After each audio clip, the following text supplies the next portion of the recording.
linear approximation or tangent line approximation. So the equation of tangent line is this, we know, where y1 is the value of the function at x1, or you can say is f of x1.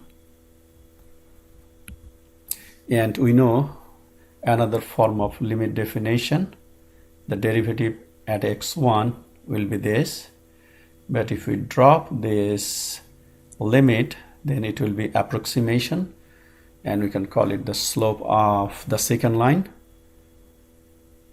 And 2 points, if we consider, they are very close to each other but not exactly at the same place,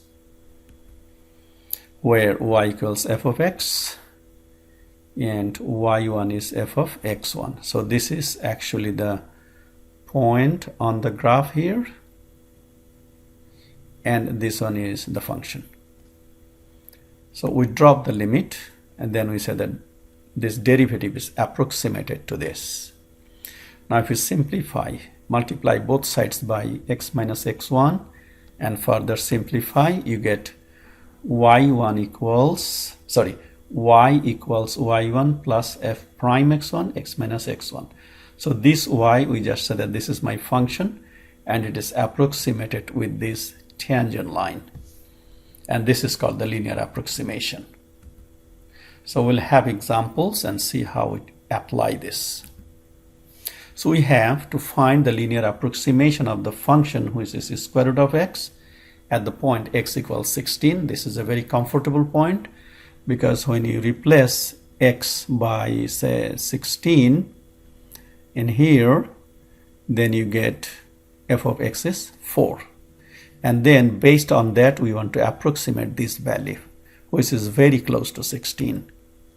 So our linear approximation formula is this: our derivative of square root of x is 1 over 2 square root of x, you know very well, and then we want to evaluate this one at x equals 16.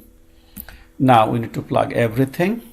So our function f of x is square root of x, I'm writing here, which is, now this side is the linear approximation.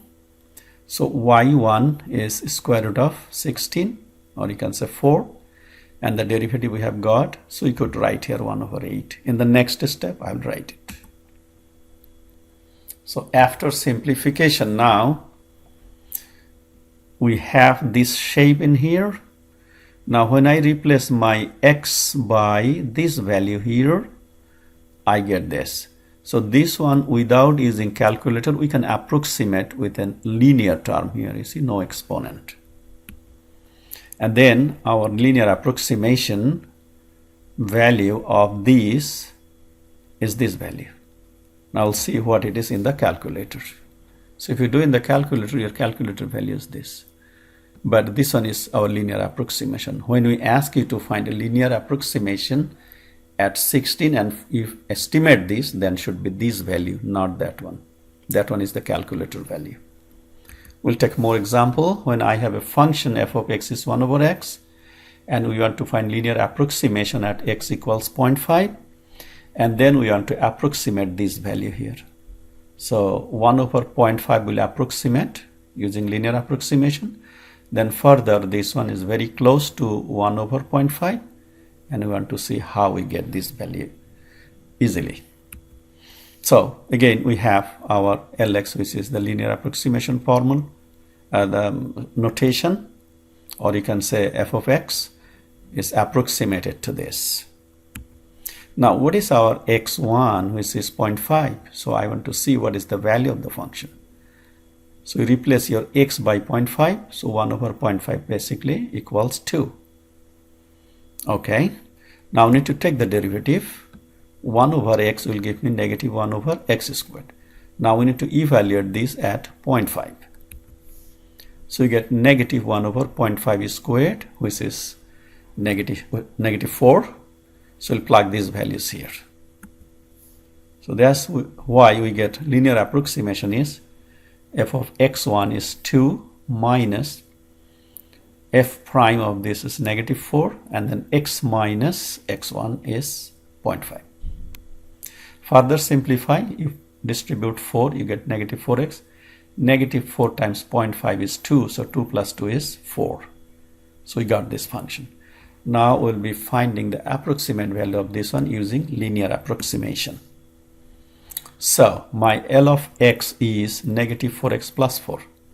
When I'm looking for 0.502, I just need to replace my x by 0.502. When I do that, this is my linear approximation value. But if I do this one in the calculator, 1 over of these, it will be slightly different. You can see in your calculator. So 1 divided by, say, 0.502 will give you 1.992031873. If you use this value, this is not the approximation by linear approximation. This is a calculator, but linear approximation value is this one. Next, we have another problem, and we are taking at x equals 4. This is not good approximation, but we want to write this one as a linear approximation and see what is our a, what is b. We are not using this one to estimate any other values. So we need to figure out this one. As usual, we evaluate our function at 4. So you get 4 minus 1 is 3. That's why 1 over radical 3. Now take the derivative of this function, because you know you have x minus 1 to the negative half. When you take the derivative, negative half goes in front. So negative half minus 1 will be negative 3 over 2. So we put it back in the denominator with a positive exponent. Now we need to evaluate that one at 4. So we got this one after simplification. You know 3 to the 3 half is same as 3 to the 1 plus 1 half. So 3 to the 1 is 3 going outside. So here, and then radical 3. So 2 times 3 is 6. 6 radical 3, we have a negative there. Now to plug it back in the linear approximation. Now if I distribute this here, so that term comes with a negative in here. Negative, negative will be positive. 4 over 6 radical 3. If you simplify, that will be 2 over 3 radical 3. So when you compare now with these, my a will be this constant here, everything. And then b will be this part here with the negative sign. So I write the answer below here.